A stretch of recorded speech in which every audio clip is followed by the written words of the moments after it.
Break के बाद आपका स्वागत है। सीधे आपको लिए चलते हैं आसपुर विधानसभा क्षेत्र के पुंजपुर, जहां सुराज संकल्प यात्रा पहुंची है। वसुंधरा राजे बस आप देख रहे हैं, कुछ ही देर में अपना संबोधन देंगी।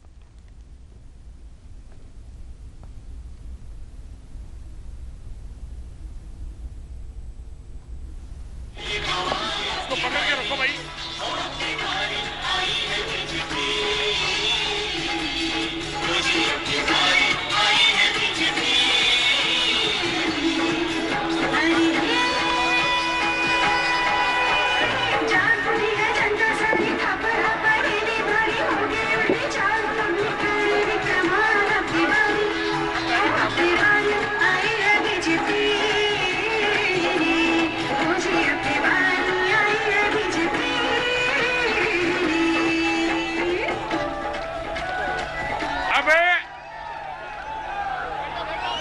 सब तालियों की गड़गड़ाहट से स्वागत करें, अभिनंदन करें। आदरणीय वसुंधरा जी अब आपको संबोधित करेंगे।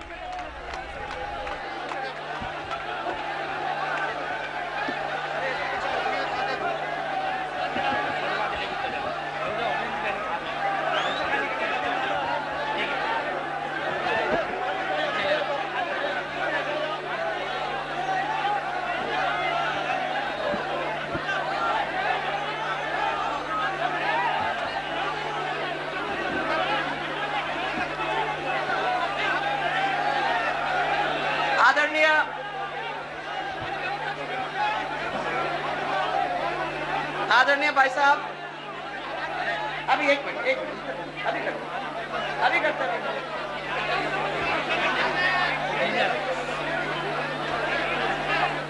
आदरणीय भाई साहब, मंच पर उपस्थित राष्ट्रीय उपाध्यक्ष, राष्ट्रीय सचिव, हमारे सचेतक राजेंद्र जी और सब एमएलए साहिबान, अब एक मिनट आप लोग सब बैठ जाओ। ये सब अपने कार्यकर्ता हैं, सब अपने कार्यकर्ता बैठ जाओ। और फोटोग्राफर्स प्लीज, आप लोगों को मेरे को पीछे ही रखना पड़ेगा। चलो पीछे नहीं देंगे, आप बाद में दे देंगे, आपको बाद में जितना लेना है। थोड़ा इधर आ जाओ, इस तरफ आ जाओ। हो गया ना? आप लोग प्लीज बैठ जाओ, प्लीज। जो सबको बिठा रहे हो ना, आप ही बैठ जाओ।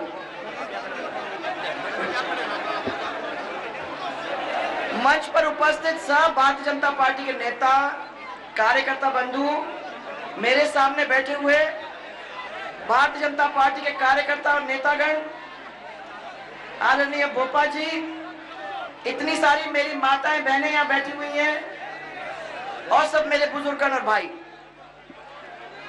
ये राजनीतिक लोग करते हैं, आप ये सोच रहे होंगे, इनकी आदत है, ये लेट ही आते हैं। आप लोग प्लीज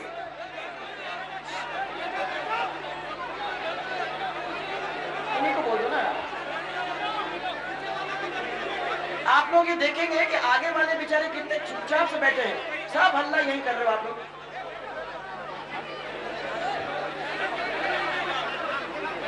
बोलो ही मत। अब बैठो। आप सब लोग ये सोच रहे होंगे कि जो भी राजनेता है ना, वो हमेशा लेट। आप लोग बोलते क्यों हो? बस जो जहां है बस चुप रहो।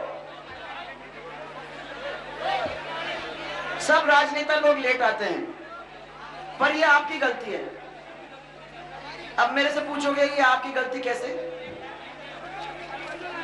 आपकी गलती इसलिए कि जितना प्यार इस रास्ते पे आज मिला है, आधे किलोमीटर क्या, 200 400 मीटर के ऊपर लोग रुके हैं, इतनी सारी माताएं बहनें आई हैं, इतने सारे लोग आए हैं कि मैं क्या बताऊं। और रुकती नहीं तो आप भी नाराज हो जाते, वो भी नाराज हो जाते। सब लोगों से मिलते जुलते आपके आ रहे हैं। और अगर ऐसा प्यार किसी को मिला हो, मैं तो कहती हूँ ये तो बहुत भगवान की दया है कि आप लोगों ने छप्पर फाड़ के अपना प्यार दिया। उसके लिए मैं आपको जितना भी कहूंगी वो कमी करें। एक और कारण है लेट होने का। हो सकता है कि थोड़ा सा मैं जल्दी कर देती तो आपके यहाँ आधे घंटे जल्दी आ जाते, परंतु जहां से हम लोग आज शुरू हुए हैं दरियावाद से लेके आसपुर तक जो सड़क पे आपने चलाया है, क्या सड़क है जी? आप लोग रोज करते हो उस पे? ऐसी सड़क तो मैंने देखी नहीं। अब मैं लोगों को बोलते बोलते गई कि ये क्या सड़क है, तो माता बहने मेरे को उन्होंने कहा कि एक एमपी इधर का ताराचंद जी भगोड़ा और एक एमपी उधर का कौन सा रघुवीर सिंह जी मीना, इन दोनों ने इस रोड का शिलान्यास किया है। तो मैंने पूछा कल किया होगा? उन्होंने बोला नहीं कल नहीं, 6 महीने पहले इन्होंने शिलान्यास किया उस रोड का, और वो रोड के ऊपर एक पत्थर, 1 इंच डामर, कुछ भी नहीं लगा है।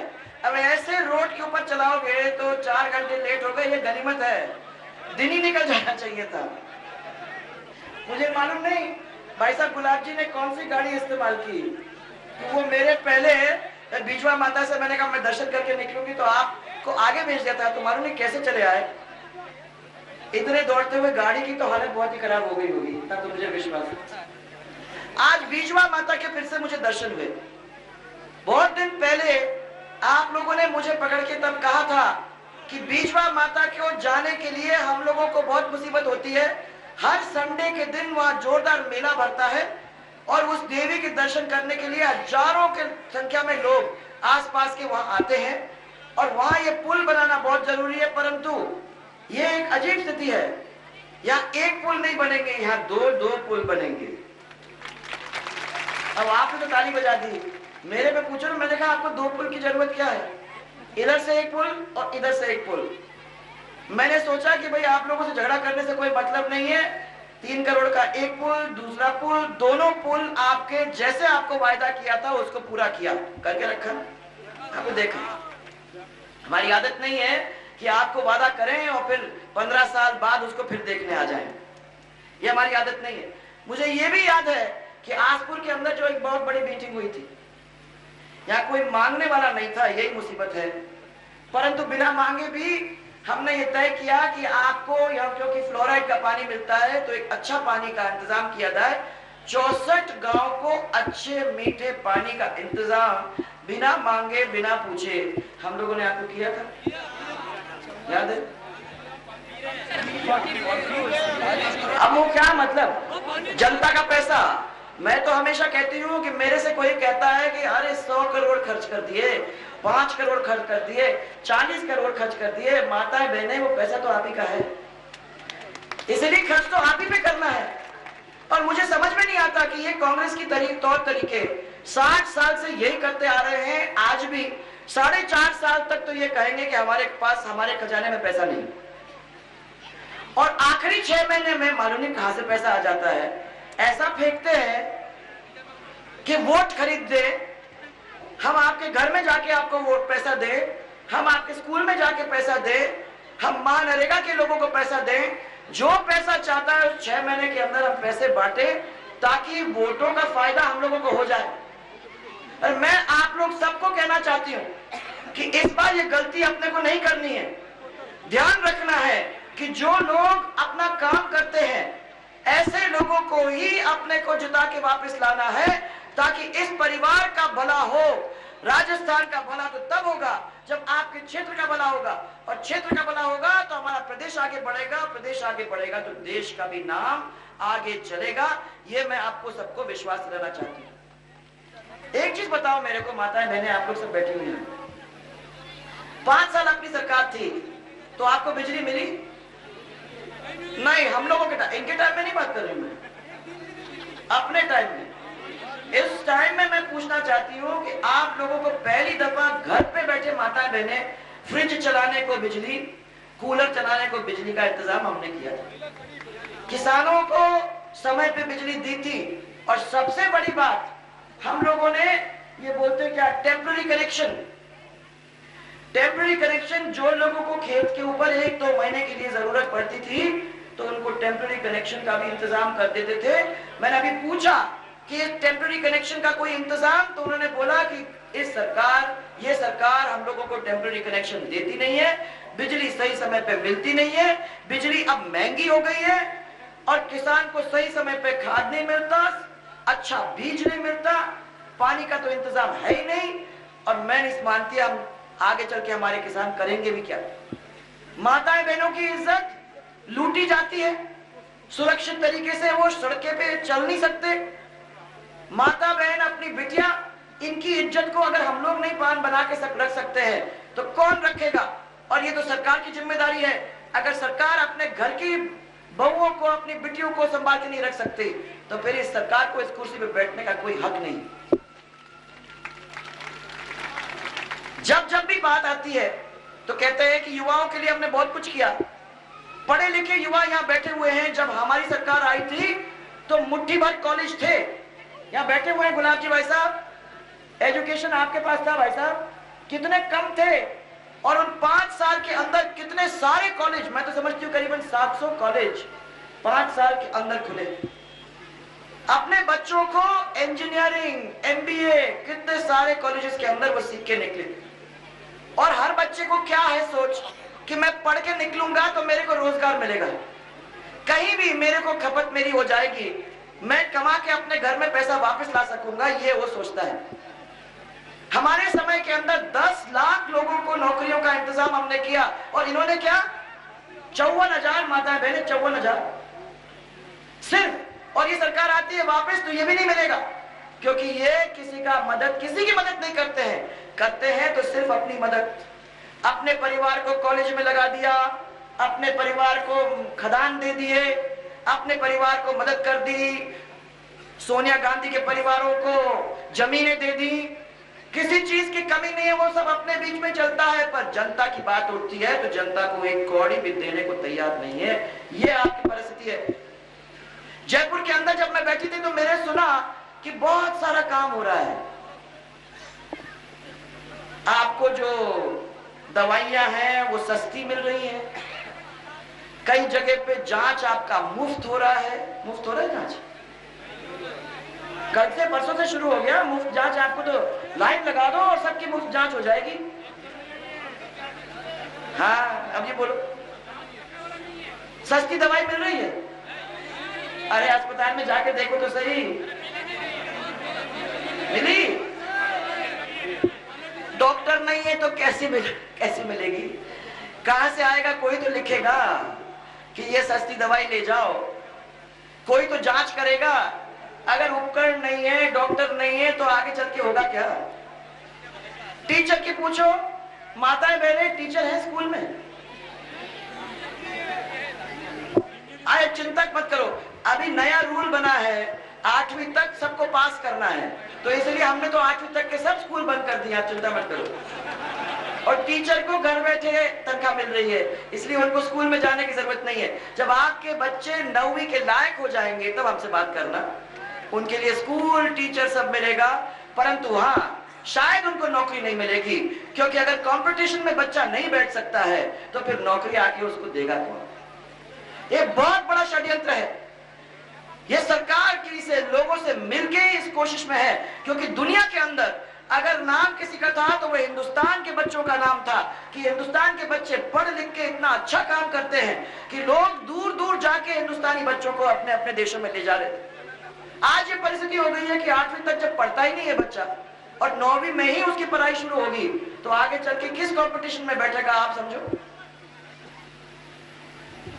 इस पूरे देश का तो क्या, प्रदेश का तो घंटा बिठा के छोड़ दिया है। उन्हें तो ये देखने की कोशिश की है कि आगे आप में से कोई नहीं चले।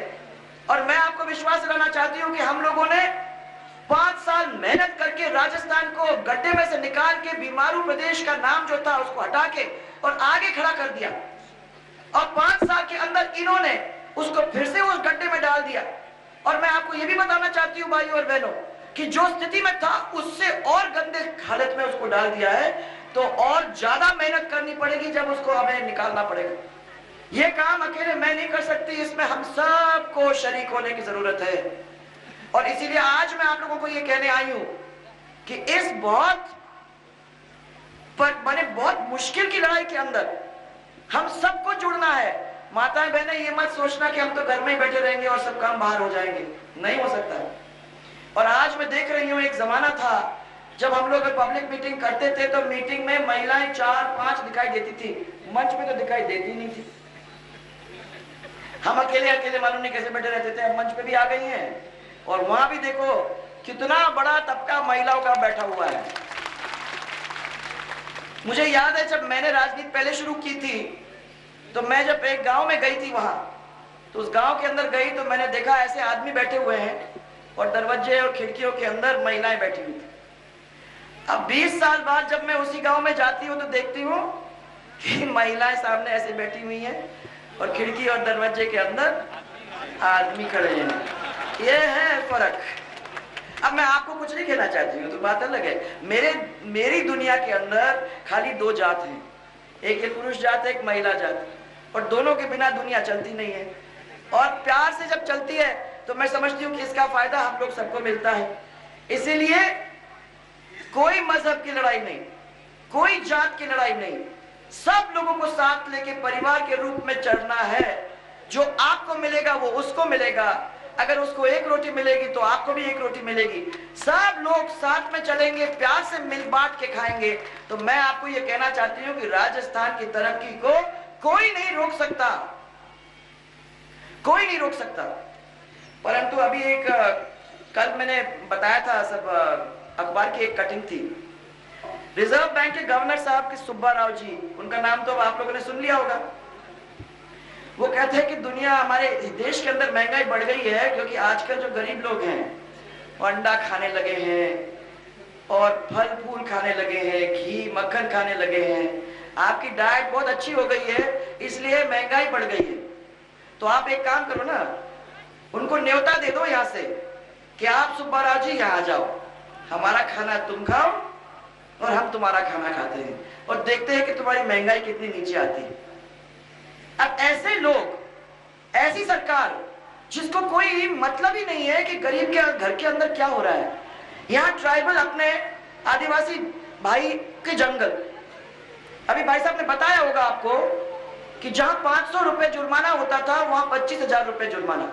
परंतु मुझे दुख इस बात का है कि कोई बड़ा आदमी जाके 4 पेड़ काट के ट्रैक्टर में लेके आता है तो उसको भी वही 25,000, और कोई गरीब जाके 4 लकड़ी अपने सिर के ऊपर लेके आता है अपने घर के लिए तो उसको भी 25,000 रुपए, और 25,000 रुपए और जेल। बड़ा आदमी कोई काट रहा है तो मैं समझ सकती हूँ, उसको मालूम है कि नहीं जाना चाहिए और फिर भी काट के आ रहा है तो उसको जेल जाने की जरूरत है। पर जब छोटे आदमी जो अपने घर को चलाने के लिए 4 लकड़ी लेके जा रहे हैं, उनके साथ ऐसा इतना बड़ा अन्याय हो तो बेचारे जाएंगे तो जाएंगे कहां।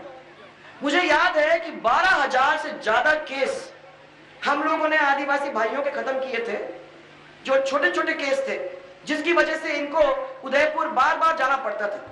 हम लोगों ने बैठ के तय किया कि इन सब छोटे मोटे केसेस को अपने को दफा कर देना चाहिए।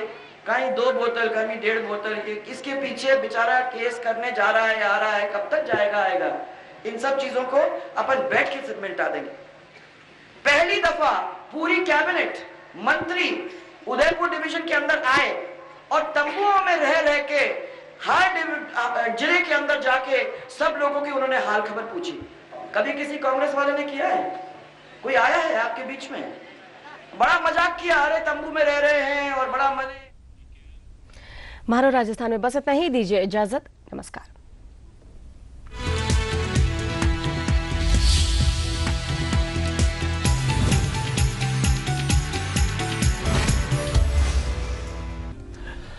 नमस्कार, ईटीवी न्यूज के इस वक्त के बुलेटिन में आप सबसे मुखातिब हूं मैं प्रशांत पांडे। प्रदेश और देश पर नजर रहेगी, लेकिन सीधा इस वक्त रुख करेंगे आसपुर विधानसभा क्षेत्र पुंजपुर क्षेत्र का, जहां पर वसुंधरा राजे इस वक्त संबोधन दे रहे हैं। मैं आपके साथ बैठूंगी तो आप समझा भी तो दोगे कि क्यों गुस्सा कर रहे हो, और अगर वो गुस्से को मैं समझा सकूंगी और अगर मैं उस काम को कर सकूंगी तो आप भी तो खुश होकर चले जाओगे। सरकार को कभी किसी से दूर भागना नहीं है, सरकार को आपके साथ बैठ के आपकी मुसीबत को सुलझाना, ये सबसे बड़ा काम है। और मैं तो समझती हूँ कि आगे आने वाले समय के अंदर आप लोगों के बीच में आके बैठ के आपकी ये मुसीबतों को सुलझाने का हम लोग काम करेंगे। ये विश्वास दिलाना चाहती हूँ कि ये हमारा काम आपको खुश रखना है, ना कि हमारे जेब भरना है। यहां कोई ऐसा काम नहीं है। आप तो सोचते हो लाखों करोड़ों रुपया ऊपर वाले खाते हैं, तो लाखों करोड़ों रुपया इन वालों ने भी छोड़ा नहीं। और उनको सबको मालूम है कि बस अपने तो ये 4 दिन की चांदनी है, हमको जाना पड़ेगा, तो जितना बचा सकते हो अपने जेब में डाल सकते हो उतना डाल लो, और कहीं इन लोगों को अपने जेब में अपने गिरफ्त में ला सकते हो तो हो सकता है पैसे बांट के इनको मीठी मीठी बात करके अपने पास रखने की कोशिश कर दे, तो आने वाले समय के अंदर भी हम लोगों को वोट देंगे। भाइयों और बहनों, गलती मत करना। 4.5 साल दुखी रहे कि नहीं? इतने दुखी रहे। और मैं कहना चाहती हूं कि 6 महीने के अंदर ही रोना शुरू कर दिया था। मुझे याद है बहुत सारे लोगों ने, जब मैं दौरा किया तो लोगों ने आके रोना शुरू कर दिया कि साहब बहुत बड़ी गलती हो गई, हम लोगों ने ये गलती कर दी। अब उनको लगा कि हमको तो ये दूर करेंगे, तो इन्होंने क्या करना शुरू कर दिया, 4 छुटभइयों को भी पैदा कर दिया है। ये छुटभइये हेलीकॉप्टर से आपके बीच में आते हैं, बड़ी भीड़ करने की कोशिश करते हैं, और उन्होंने ये कह दिया कि अब ये हेलीकॉप्टर से भीड़ नहीं तो हम भी बस बनाएंगे और हम भी आपके बीच में घूमेंगे। मैं आपको सिर्फ हाथ छोड़ के इतना ही कहना चाहती हूँ कि 4 वोट अगर एक छुटभइये को और 10 वोट दूसरे छुटभइये को, कांग्रेस चाहती है कि जो हमारे वोट है वो उनके अंदर चले जाए, और अगर उनके अंदर चले जाते हैं तो फायदा कांग्रेस को ही होता है। याद रखो आप लोग सब, इस बार ये गलती मत होने देना। और मुझे मालूम है कि आप लोग इसको अच्छी तरह से समझ गए हो। ज्यादा देर आपको रखना मैं नहीं चाहती हूँ। बहुत सारी बातें हैं, परंतु मैं समझती हूँ कि बहुत सारी बातें बोल भी चुके होंगे सब। आप ऐसे बैठे, उसको देख के मेरा मन भी नहीं करता कि मैं जाऊं। मुझे लगता है कि अगर यही बैठे रहूं तो मेरे को भी मजा आएगा। आप भी ऐसे बैठे रहोगे, मैं भी अपने सिर के ऊपर हाथ रख के बैठे रहूंगी, मैं नहीं छोड़ूंगी। आप लोगों ने वाकई में इतना प्यार दिया, उसके लिए मैं बहुत बहुत धन्यवाद देना चाहूंगी। एक जोरदार नारा मेरे साथ बोलोगे, जय जय राजस्थान। हिम्मत है ना 6 महीने काम करने की? है हिम्मत? तो जोरदार नारा, जय जय राजस्थान।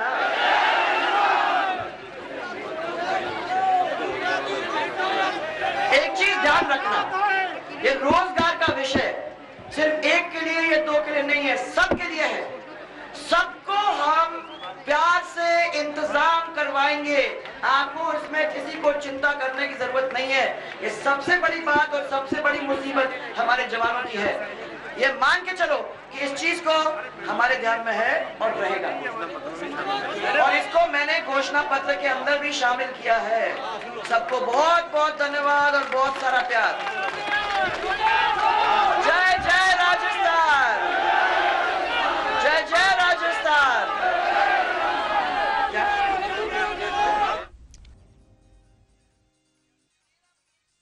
एक भी डॉक्टर नहीं है।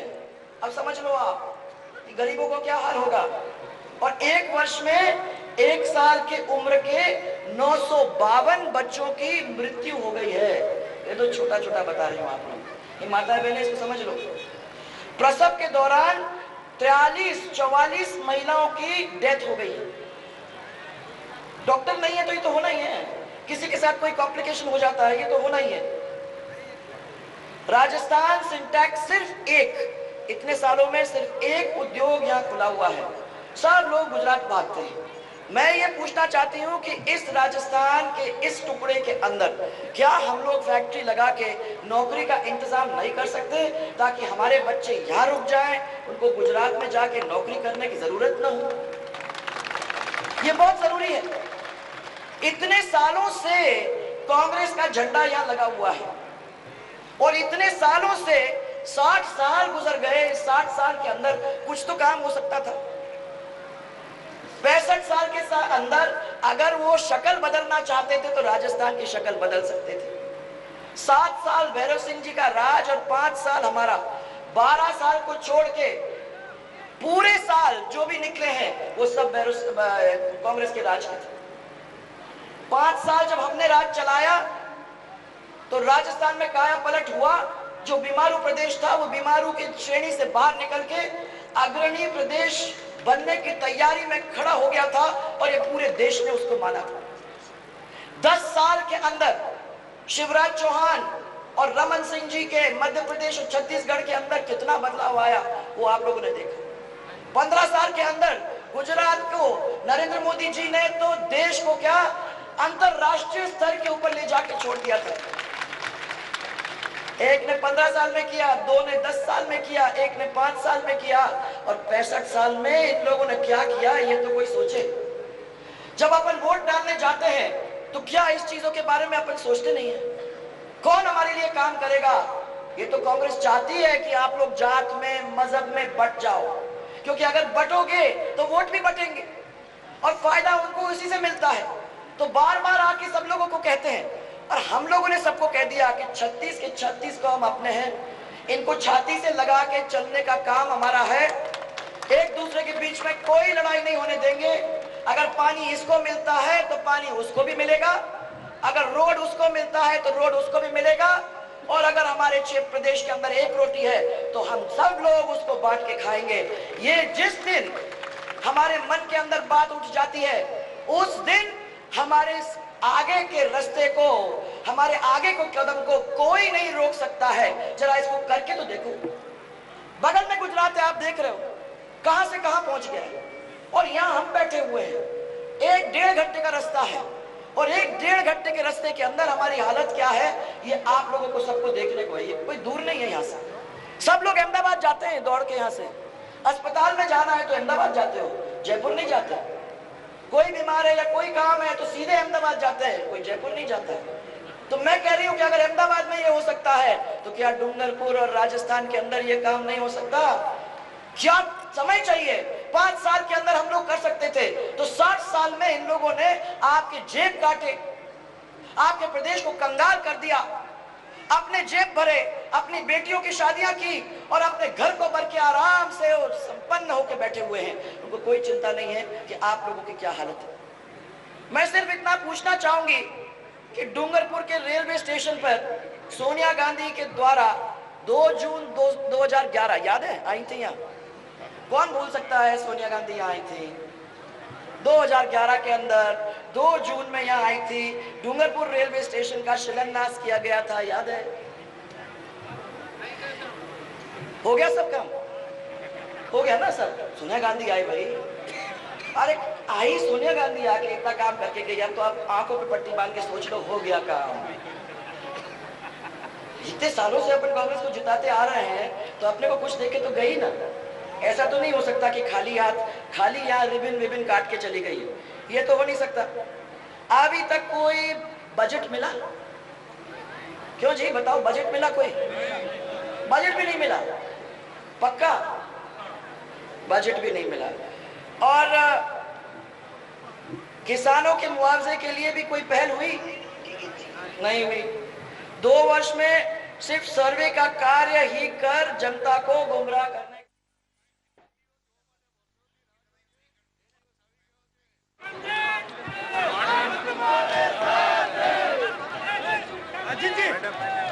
तुम्हारे साथ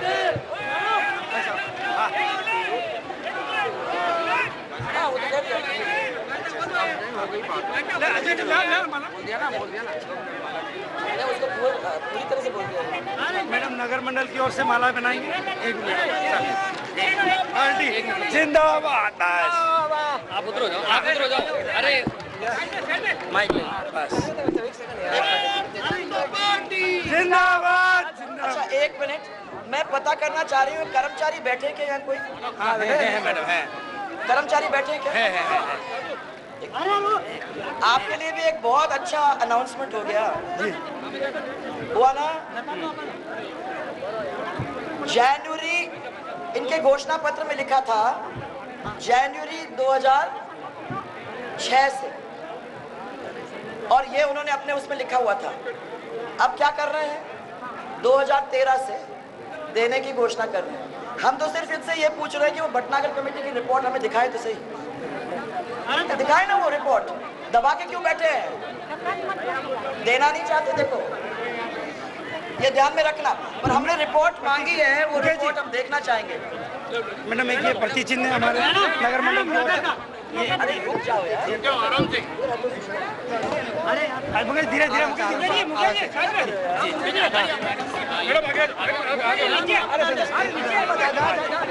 प्लीज भैया, हमें भी उसका सहयोगी। तो चुनावी साल है और यात्राओं का दौर चला है। कांग्रेस और बीजेपी दोनों ही अपनी तरफ से यात्राओं का एक सिलसिला शुरू कर चुके हैं। वसुंधरा राजे इस वक्त स्वराज संकल्प यात्रा के सिलसिले में डूंगरपुर में मौजूद, तो इसी वक्त मुख्यमंत्री अशोक गहलोत की संदेश यात्रा, कांग्रेस संदेश यात्रा श्रीगंगानगर में चल रही है। सीधा रुख करेंगे इस वक्त मुख्यमंत्री की, हम आपको वहां भी ले चलेंगे। और इस वक्त आप सीधी तस्वीरें देख पा रहे हैं डूंगरपुर से, जहां पर बीजेपी की प्रदेश अध्यक्ष वसुंधरा राजे स्वराज संकल्प यात्रा के तहत डूंगरपुर में मौजूद। लोगों की खासी भीड़ रात के 10 बजने के करीब है।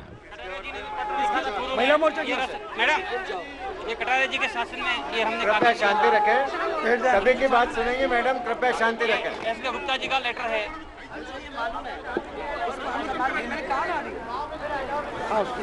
मैंने कहा बिल्कुल, अब आरक्षण को क्या है वो विधि में देखेंगे, लोगों को देख के, और मैंने उन लोगों सबसे बात कर ली है। लेकिन शेड्यूल कास्ट का मैडम विशेष देखना है।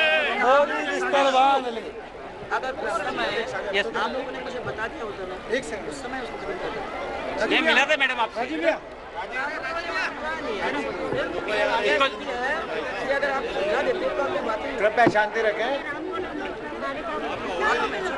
ठीक, थैंक यू मैडम। आप लोग माइक ले लो। हाँ, नहीं निकल रहा बराबर। हाँ, एससी का मामला है मैडम। हाँ, शेड्यूल कास्ट का है ये। एक भी सरपंच, प्रधान, मेंबर कुछ भी नहीं है, ना नौकरी मिल रही है, मतलब पूरे जोन में पूरे डेटा दिए हुए हैं। हाँ, कृपया मांग पर अव्यवस्था न करें। जो सवर्ण है, जिनकी प्रॉब्लम हो रही है। हाँ, चलो भाई, कम करो। हाँ, चलो, अनुसूचित जाति का खत्म कर दिया, रिजर्व इवन देन बोनाफाइड भी नहीं दे रहे मैडम। हाँ मैडम, एक ये उठा लो। और